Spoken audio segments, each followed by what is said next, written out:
The Horror Eternal presents Blood Plains Reaping, Chapter 2, Runner.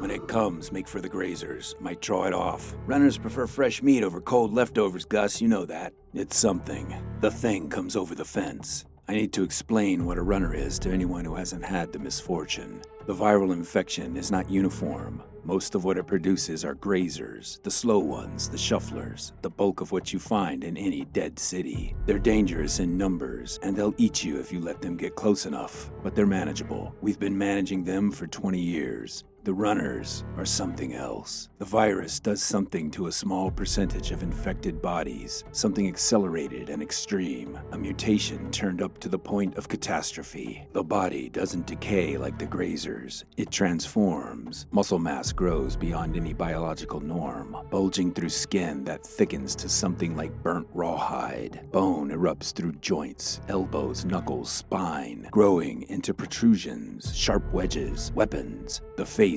reshapes around the teeth, which double, rows behind rows. The eyes go the deep red of hemorrhage. They're fast, faster than their terrifying mass should allow. Less human and more apex predator. And they feel everything. That's the thing about runners. Grazers feel nothing. No pain, no hunger in any way you'd recognize. Just the drive. The runners suffer. Every step on their gnarled joints, every breath through engorged lungs. The sound they make is the decree of a thing furious with its curse and determined to share its torment with every living thing it encounters. This one launches off the fence and lands almost on top of us. Up close, it's worse than any one I've faced before, which is saying something. I fought a gnarly bitch with two heads once. The spine is a row of bone hooks pushing through the thick hide of its back, oversized hands twisted up into cleavers with spiked protrusions. The nails hardened and grown through the flesh. Breaths come in great heaving gasps, spraying acidic mucus and spittle. A guttural wail erupts in a schism of rage and agony. Its eyes find us. We bolt for the grazers. It's not as suicidal as it sounds. I have a canister on my belt, gasoline, half a liter, and we hit the cluster of slow virals at a dead run. Ducking our heads and pushing through them, I unscrew the top and drop it. It clangs against the asphalt and the fuel pours out behind us. The runner doesn't slow for the grazers. It hits them at full speed, taking most of them down, tangling in the pile of flailing bodies. I use that 2 seconds the way you use any 2 seconds you don't expect to get, gratefully and without hesitation. The pack comes off my back, 2 bottles, rags jammed into the necks, liquid sloshing. I flick the lighter and set the cloths burning.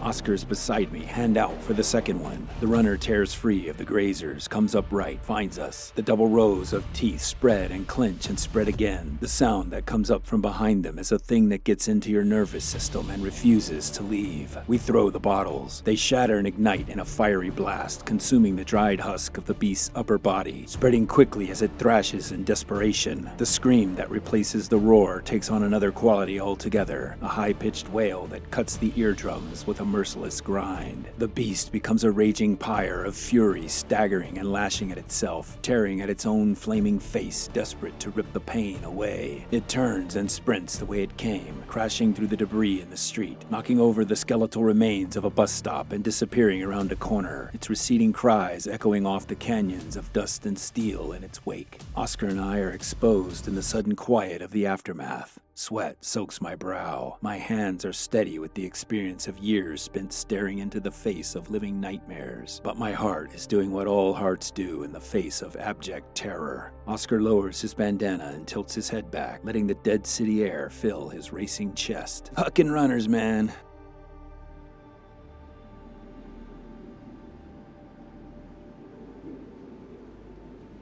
We make quick work of the rest of the afternoon. The haul is good. 3 bags of jewelry, 2 bags of dental gold, a collection of watches I'll count properly back at the camp. I keep a dried forearm for time. Cut it off a viral years ago. 7 watches in good working order. Synchronized. Oscar found this funnier than anyone should find anything for about 6 months. Now he just uses it as intended. Yo, Gus, what time you got? Oscar calls out from across the street. I reach into my satchel and hold up the arm and read. 11:17. He checks the watch he's just slid off a dead man's wrist. Reads the same. A restless excitement rings in his voice as I hear him respond to himself. What time is it? Oscar, get paid time. As he pockets the watch, he stops still at attention, then stands. Something catches his eye from the alley between the building to our left. A movement, a shifting of light. I see it too, a flash of gold reflecting the sun. On the move, swaying. Oscar snaps to it. I recognize the set of his shoulders. Excitement and anticipation overriding situational awareness, which is the state most likely to get him killed. Oscar! I call out, but he's already moving. I watch him slip through the gap between buildings. I give it 30 seconds. Which is 29 seconds more patience than most people extend Oscar Reyes, and then I get back to work. Whatever's in that alley is either a threat or a distraction. Either way, he'll be loud about it. He is, in fact, loud about it. The scream comes through the wall of the building like it's made of paper. I'm up and into a sprint before it fully registers, dropping the bounty in my hands, machete out. The alley is empty. One grazer, headless, slumped against the wall, head in a box nearby. Oscar's work, pre-distraction. I push through a gap in the fence at the far end and follow the only path that makes sense, along the building to a loading platform, a doorway, a dark hallway. I smell Coca-Cola, open can, fresh, fingerprints in the dust. Beyond it, through the far door, sounds of struggle, grunting and cursing I know like a weather pattern. Oscar under attack and overwhelmed. I go through fast. The warehouse is large. A piercing shaft of brilliance fires down from the skylight onto a post in the center of the room. Oscar is tied up there, on display. His face is a map of bad decisions, cut above one eye, blood drying brown at his temple, the dazed expression of someone who's received an unexpected and significant impact to the head. The chain, heavy iron, runs from a collar around the neck of a viral female with a long blonde wig stapled to its scalp, to a bolt in the floor. The restraint gives it just enough range to snap its jaws in Oscar's direction with the singular determination of a starving beast. I hold my position, clock the room, count the exits, audit the shadows. Oscar, I call out over the snarling growls of the viral. He opens his eyes, struggles to focus through the blood trailing his brow. Shit, Gus. He pauses, self-conscious. This is embarrassing.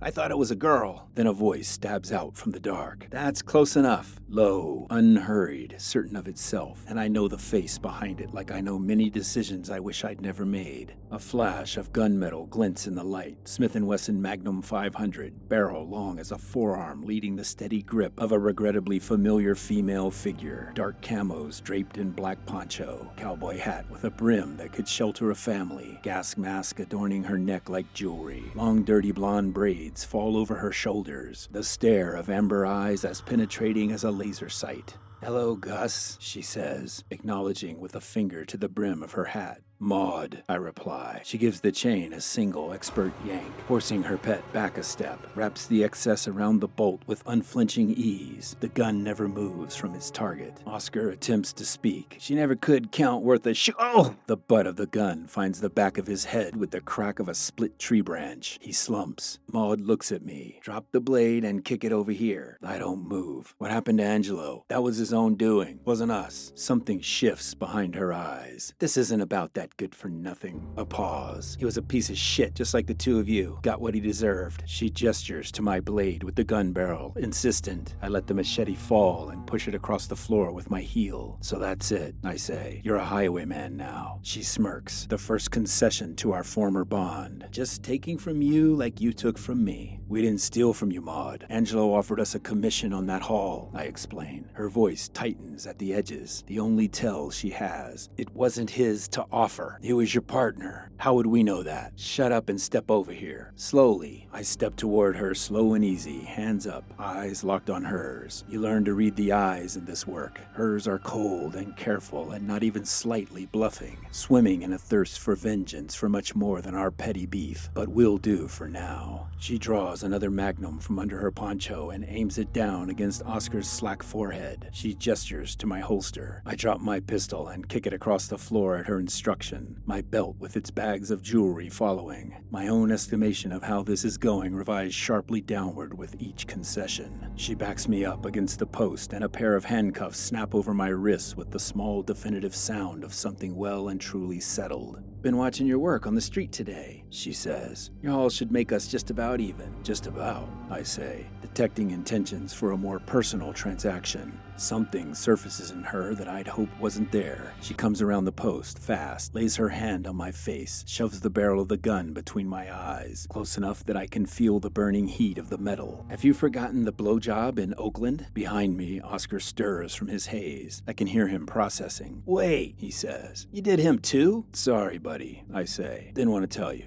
No worries. He sounds genuinely reflective. Just glad to know I'm not the only pervert. I was starting to get a complex. Maud snaps. Shut up, the two of you! The silence that follows is very complete. Maud takes a deep breath, rage cooling into something more dangerous. The calm of a person who's decided what they're going to do and simply enjoy the execution. Her hand lowers from my face. The gun finds its holster. She reaches for my fly. I swallow. The zipper moves. She steps around me, one hand trailing up my arm to the shoulder, crossing to Oscar's shoulder, down to his chest, up to his blood-caked face, which she cups in her leather-gloved palm with something that would be tenderness under different circumstances. What do you say, honey? She says with a sarcastic kink in her voice. She slaps him, not hard enough to be cruel, just enough to make a point. Then she reaches for his fly as well, tugs it open. Oscar's mouth bends into an incongruous smile. Gun's always cocked, ain't it, Oski-Woski? She sneers. She releases his fly and steps back to the bolt in the floor. Her hand closes on the chain as she soaks us in with the pleasure of the starving at a buffet. You boys love having your little pistols suck so much. I'm just gonna let out enough chain for Maria here to settle our score. The viral launches forward as Maud opens her grip.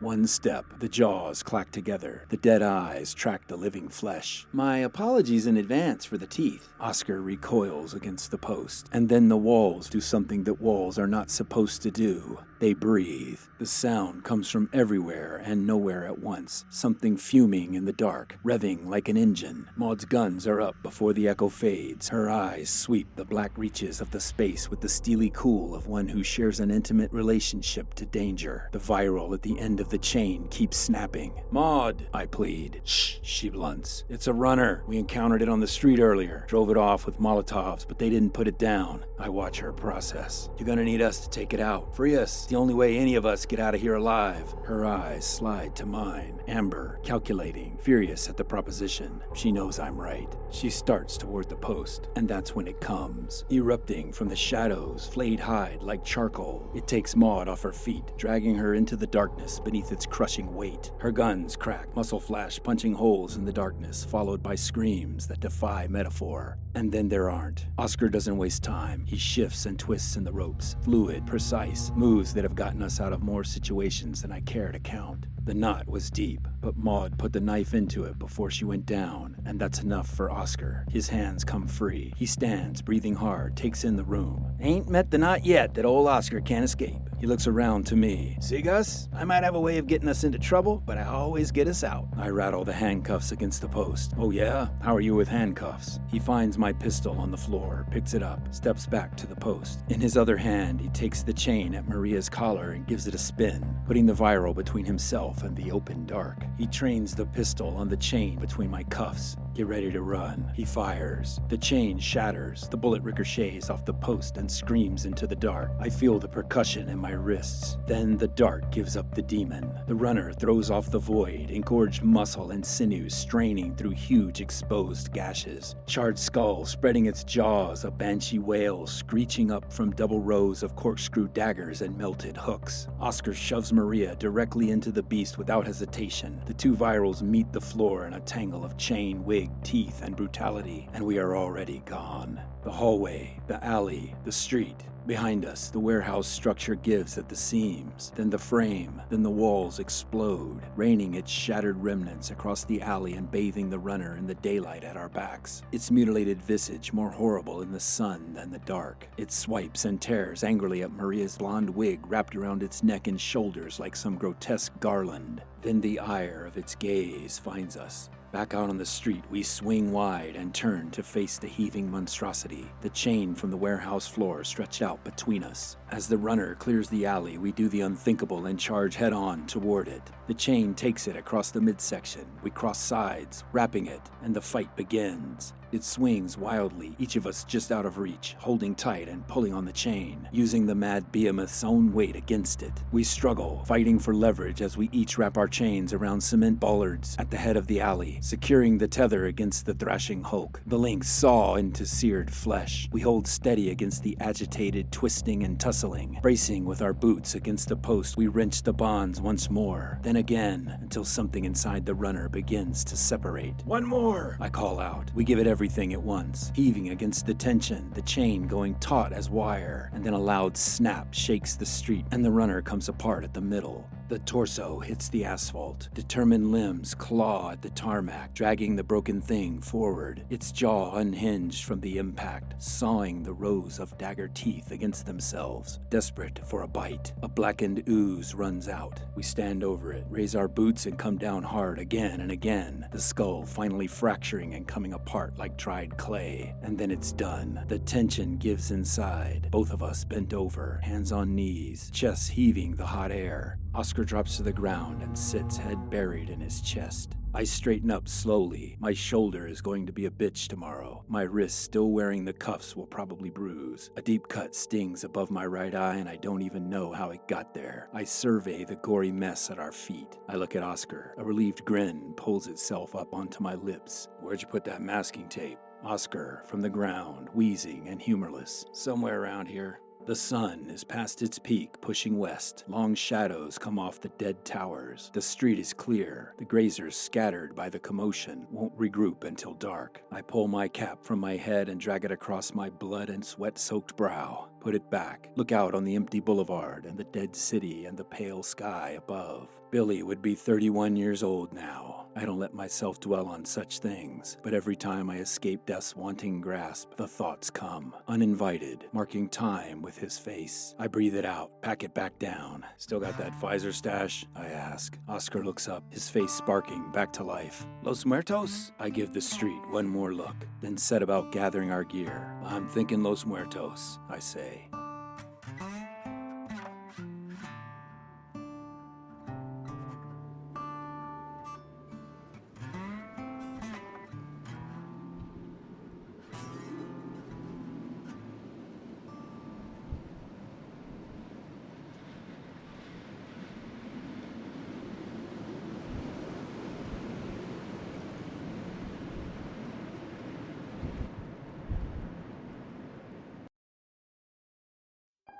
If you have enjoyed this program, please like, review, and share. Spread the word. The Horror Eternal presents Blood Plains Reaping. Written, produced, and performed by Roy Burdine. The Horror Eternal and Blood Plains Reaping are copyright 2026 Roy Burdine. This has been a Spiral Opus audio production. Also from Spiral Opus, don't miss Mindraker, Background Anger. The story of a psychic assassin on a mission from God. Season 1 available on Apple Podcasts, Spotify, and everywhere you get your podcasts. Monster Forge. We make monsters.